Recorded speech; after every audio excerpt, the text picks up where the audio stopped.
Good afternoon, I hope you're well, and today's video is a bit different from my usual videos, as today I want to do a very quick review of Dick Whittington at the Bristol Hippodrome. This is this year's Panto, and I want to basically make a review of it because the last time that I went to the Panto was when I was quite young, and it's nothing like how this was yesterday. It's basically the production that was at the London Palladium last year, but staged in Bristol, and it shows. It is so good. I mean, the atmosphere in the Hippodrome yesterday was alive. They had at least 3 primary schools in, and before the show and during the interval, it was so loud in there. They had pop music playing and they were just singing along to it, and it was so loud. But it just made the pantomime itself so much more fun, because as the bits where it builds up, like behind you, he's behind you and all that kind of bits built up, oh my god, they were electric moments. They just built and built and got so... The roar in the theatre was just insane.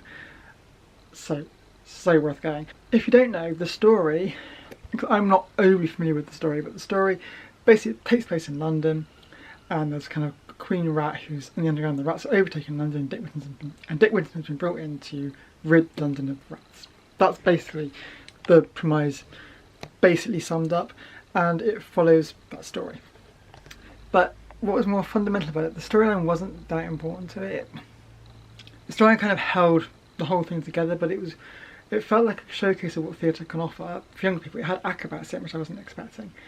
Obviously Shane Ritchie was so funny all the way throughout. He constantly interacted with the audience and he was amazing. It's also advertised as being with Ginny Dale and Peter Piper. I'm not familiar with either of those, though Peter Piper looks very familiar. And Peter Piper was as the captain. As the captain, and he was hilarious as well, and they were all just really good. And the effects, it wasn't just scenes flying in and out, they used firework type effects, they used lighting effects obviously. Let's just say the production value was really high. Compared to pantomimes that I'm used to, the production value was so high. And it's really, really entertaining. It had something for everyone. It had jokes that obviously everyone laughed at, but also jokes that you could tell had an undertone that only adults would understand. So adults would laugh, children would laugh at it because it was funny to children, but adults would laugh at it because of the undertone within the jokes, which obviously young children wouldn't pick up on, but it meant the whole thing kind of held together. Particular highlights were the 12 days of shipwreck. They had toilet rolls as the 5 golden rings, which was quite fun. Oh, it had a accompaniment of music, so music you can sing along to. YMCA was a popular theme, and they also did a play on lots of different short tracks in a segment, which was, most of it was just hilarious to watch. It was really, really funny. They even had an acrobatic section and dance sections and comedy, jokes, music. There really was something for everyone in there. And of course it was all wrapped up in this pantomime feeling. You could tell you're at a pantomime, but it was just a really entertaining couple of hours, and it just whizzed by. Sometimes some productions in theatre can feel like it's taking the full duration to get through. It's about 2 hours including the interval. And some can really feel like it takes that long, but this just didn't. It just flew by. And the sets were amazing.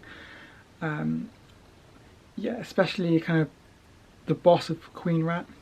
That was a really good set. And they had a London bus scene as well, which wasn't kind of a set like, oh, that looks amazing, but more of a set of, that's really clever.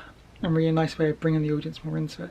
So, again, the audience interaction was it was just funny, just all the way through, solid laughs all the way through. From start to finish, it's well worth going to see. And it's made me even consider maybe wanting to make it a tradition going to the Hippodrome's Panto every year, maybe exploring some other pantomimes each year, because there's about 3 or 4 of them that I can think of in Bristol.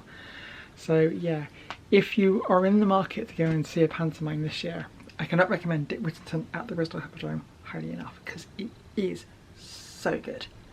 Like I said, it is the London Palladium production from last year, which may be why the quality was so high. I mean, because I haven't seen the Hippodrome's pantomimes in years, like years and years, and this just blows what I've seen in the past out of the water. I know people, some with us, had never been to a pantomime before, and they got it and enjoyed it all the way through. So I think anyone will enjoy it. They often say pantos for under 12s or over 65s, but this, I think anyone could potentially enjoy this. And of course, if you are a Shane Ritchie fan, then you will definitely enjoy it because it's Shane Ritchie all over. Dick Whittington, yeah, it was just brilliant. And I'm going to leave this video there because it's just a ramble of just how good I think this Panto was. So yeah, go see it if you're in Bristol any time. Go see it. It's at the Hippodrome until the 5th of January. So yeah, if you want to go and see a good Panto this Christmas and you're in Bristol or surrounding areas, go see Dick Whittington at the Bristol Hippodrome. It's definitely worth it, in my opinion anyway. And that's all this video was, really go see Dick Whittington.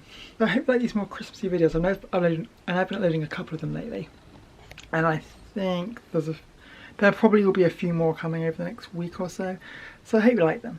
And if you do want to see more around with the other content I produce, then please like, subscribe, and maybe I will see you tomorrow. Thanks for watching, guys. Bye.